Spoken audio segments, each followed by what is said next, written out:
అదే RTV app వార్తల్ని క్షణాల్లో చదివే అవకాశం ఉంటుంది. ఒక న్యూస్ పేపర్, ఒక టెలివిజన్ ఛానల్ మీ చేతుల్లో ఎప్పుడూ ఉంటాయి. స్వీకరించొద్దని ఆదేశాలు ఇచ్చినట్టు ఎమ్మెల్యే గారు మాట్లాడుతున్నారు. ఇది చాలా దారుణం. అది కనీసం కనుక్కోకుండా మాట్లాడిన మాటలు వాస్తవమా కాదా, మేయర్ గారు ఆదేశాలు ఇచ్చారా లేదా, ఒక ఆఫీసర్తోనో ఒక ఇదో, లేదంటే పాలకవర్గం అంతా ఇక్కడే ఉంది. ఒకసారి కార్పొరేషన్ విజిట్ చేసే కమిషనర్ గారు ఉన్నారు, నందన్ గారు ఉన్నారు, రోజు తిరుగుతున్నారు. ఆయన కూడా ఒక మాట ఎంక్వైరీ చేసి విమర్శించి ఉంటే ఎమ్మెల్యే గారికి కూడా గౌరవప్రదంగా ఉండింది. విమర్శించారు, సరే. కార్పొరేటర్లు మేయర్ ఇళ్లలో చెత్తను వేయమని పిలిపించినారు. అది ఎంతవరకు సబబు అని నేను అడుగుతున్నా.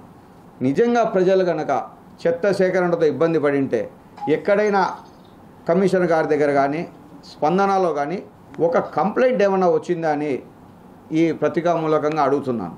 ఒక్క కంప్లైంట్ రిజిస్టర్ అయినా కూడా, ఒక కంప్లైంట్ వచ్చినా కూడా ఏదర్ కార్పొరేటర్ సెల్లులకు కానీ ఏ ప్రజలైనా సరే ఒక కార్పొరేటర్కు పెట్టిన సెల్లు మెసేజ్ కానీ, ఇక్కడ చెత్త ఎత్తలేదని పెట్టిన ఒక మెసేజ్ కానీ, లేదా ఒక మీ స్పందన కంప్లైంట్, అఫిషియల్ కంప్లైంట్ స్పందన కానీ, మన సోమవారం జరిగిన గ్రీవెన్సెల్లో కానీ ఎక్కడైనా ఎవరికైనా ఒక కంప్లైంట్ వచ్చిందా? ఈవెన్ హెల్త్ ఆఫీసర్ గారికి కూడా వచ్చిన ఆ సెల్ మెసేజ్ వచ్చింటే చూపించమనండి.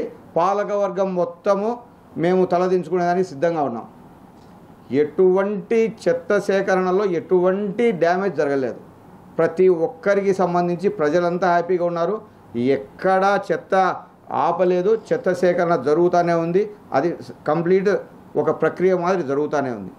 గారు మేయర్ గారి దగ్గరికి వచ్చి, సార్ ఇది చాలా ప్రాబ్లం అయ్యి ఆటోలు సరిగ్గా తిరగడం లేదు, పెట్టిన క్లాప్ పెట్టిన తర్వాత కూడా దాదాపుగా 3-4 నెలల 5 నెలల వరకు ఇక్కడ కలెక్షన్ ఇది డంపింగ్ మొత్తం ఎక్కడెక్కడ డంపింగ్ అయిపోతుండే. అప్పుడున్న కమిషన్ వచ్చి ఇట్లయితే కాదని చెప్పేసి మన వర్కర్ని అలాట్మెంట్ చేసినాం. మన వర్కర్లను వాళ్ళు ఏం చెప్పారు, మేము పోమన్నారు. అప్పుడు కమిషనర్ గారు వచ్చి మేయర్ గారితో మాట్లాడి స్టాండింగ్ కమిటీలో పెట్టి ఒక్కొక్క ఆటోకి వచ్చేసి ఇద్దరిని అడిషనల్ లోడర్స్ను లోడర్గా తీసుకుని వాళ్ళని తీసుకోవడం జరిగింది. అక్కడ దాంట్లో అగ్రిమెంట్లో లేదు, ఎక్కడా లేదు. అది ఓన్లీ మన మీద అంటే ఇక్కడ అడ్జస్ట్మెంట్ కోసం కమిషనర్ గారు సౌమ్యంగా జరగాలనే ఉద్దేశంతో చేసినారు అంతే. మా వర్కర్లను వద్దని చెప్పి అడిషనల్ వర్కర్ని తీసుకోమని చెప్పినాం. ఆటోలు తిరిగినా తిరగకుండా చెత్త అయితే సేకరించాలన్న బాధ్యత మున్సిపల్ కార్పొరేషన్దే. తీసుకొని పోతాం కూడా. కానీ ఇక్కడ క్లారిఫికేషన్ ఏంటంటే ఈ ఆటో వాళ్ళు 70 ఆటోలు మాత్రమే తిరుగుతున్నాయి, 20 ఆటోలు తిరగడంలా. అది మేము కమిషనర్ గారిని కూడా మేము డిమాండ్ చేసిందంటే ఎక్కడైతే ఆటోలు తిరగలేదో కనీసం అక్కడ పాత పద్ధతి ప్రకారం రిక్షాలన్నా ట్రాక్టర్లో లేకపోతే రిక్షాలో ఏదో ఒక ఆల్టర్నేట్ వస్తూ దాన్ని సీమ్లైన్ చేయాలంటే గవర్నమెంట్ నుంచి మేమే అడుగుతున్నాం. ఇప్పుడు వరకు వసూలు చేస్తున్నాం. మరిన్ని వీడియోస్ కోసం ఛానల్ ని సబ్స్క్రైబ్ చేయండి. లేటెస్ట్ అప్డేట్స్ కోసం వాట్సాప్ ఛానల్ ని ఫాలో చేయండి. అండ్ లింక్ డిస్క్రిప్షన్ లో ఉంది.